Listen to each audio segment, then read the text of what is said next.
मैं कोई कहानी नहीं जो सदा कहा जाऊंगा।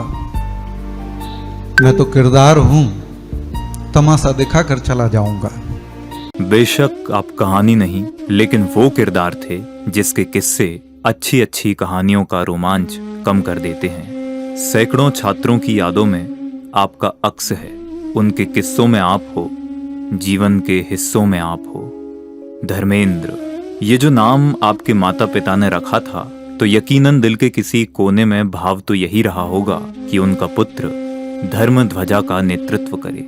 अपने जीवन के अगले वर्षों में आपने बखूबी ये किया भी, धर्म को जिया भी और योग्यतानुसार पिया भी। माना कि आपकी हस्ती कुछ यूं नहीं थी जिसका आभा मंडल किसी सेलिब्रिटी नुमा हो, न ही आप में लोकप्रियता का कोई ग्लैमर ही रहा, लेकिन आप उस हर एक आदमी के लिए प्रेरणा स्रोत थे जो सीमित क्षमता के बावजूद असीमित हासिल करने का स्वप्न संजोता है। कोई कह सकता था कि आप एक्स्ट्रा ऑर्डिनरी नहीं थे, पर सच ये है कि आप ही सही मायने में एक्स्ट्रा ऑर्डिनरी यानी अति सामान्य संजीदा शख्सियत थे। बुंदेलखंड की उपेक्षित समझी जाने वाली धरा पर 23 अक्टूबर वर्ष 1978 को जिस बालक ने जन्म लिया था, वो सागर जिले के बंडा नगर के गलियारों में जब घूमता होगा तो किसी ने न सोचा होगा कि अपने जाने पर कई आंखें नम कर जाएगा, और जिसके जाने से उपजा शून्य हल्का ही सही पर गहरा महसूस होगा। भाई साहब, आपके जीवन में यूं तो कोई बुलंदी उभर कर सामने नहीं आती,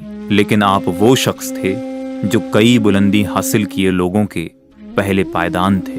वर्ष 1994 से 1999 तक जिस ज्ञान तीर्थ टोडरमल स्मारक से आपने तत्व ज्ञान अर्जित किया, मानो खुद को हासिल सब कुछ उसी टोडरमल स्मारक और अन्य तत्व ज्ञान को समर्पित संस्थाओं तथा समाज को देने के लिए अपना जीवन समर्पित कर दिया। पहले करीब 11 वर्षों तक जयपुर का टोडरमल स्मारक और उसके बाद वर्ष 2010 से कोटा के मुमुक्षु आश्रम को न सिर्फ आपने कर्म क्षेत्र बनाया, बल्कि इसे अपना धर्म क्षेत्र भी बना लिया। आप उस विलक्षण प्रतिभा के धारी थे जिसे अनुशासन के लिए वचनों का सहारा लेने की जरूरत नहीं थी, बल्कि जिसकी उपस्थिति ही अनुशासन थी।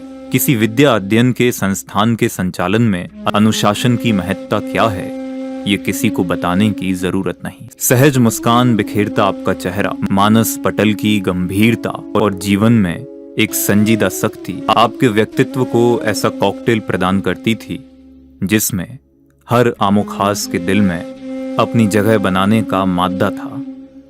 सबको साथ लेकर चलने की कला, काम करने में आगे और श्रेय लेने में पीछे खड़ा होना, ये बताता है कि आप साधारण होते हुए भी कितने असाधारण थे।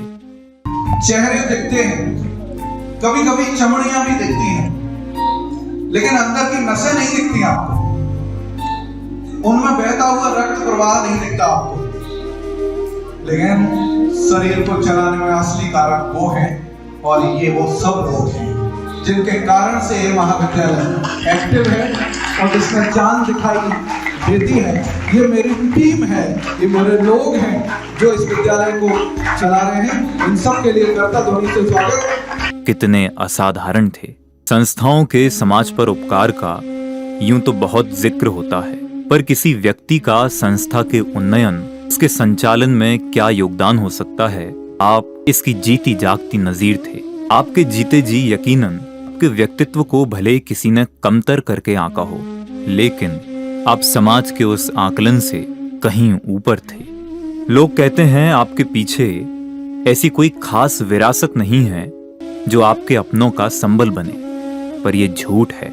सच तो यह है कि जिस विरासत को आपने छोड़ा है, वो आपके जाने के बाद भी नेहा, ईहा और चर्या का संबल बनेगी।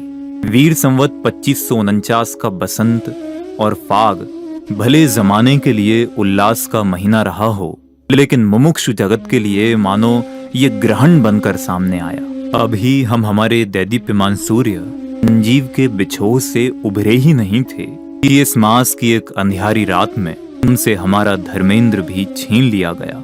आप चले गए, लेकिन जाने की कोई रस्म भी न निभा सके। हम आपको अलविदा भी न कह सके, और बिना किसी शोर के, बिना किसी को इत्तला किए आप बस चले गए। अलविदा कहते हुए जब उनसे कोई निशानी मांगी, वो मुस्कुराते हुए मानो ये कह गए, जुदाई काफी नहीं है क्या। जिस जिनवाणी को पढ़कर आकर आपने अपने जीवन का निर्माण किया, भरोसा है इस माँ जिनवाणी ने आपके अंतिम समय को भी दिशा दी होगी। आपके पास कुछ करने के अनेक विकल्प होने के बावजूद अब आप उस जमी पर थमना चाहते थे जो पूज्य गुरुदेव श्री कांजी स्वामी की पुण्य भूमि रही है। अब विस्तार नहीं, सहज विश्राम आपका उद्देश्य बन गया था। और आप तो वैसे भी उस पथ के पथिक बनने की बात कहते थे जो उस गंतव्य पर ले जाने वाली थी। इसके आगे और कोई राह नहीं है। इस पथ का उद्देश्य नहीं है शांत भवन में टिक रहना, किंतु पहुंचना उस मंजिल तक जिसके आगे राह नहीं, जिसके आगे राह नहीं।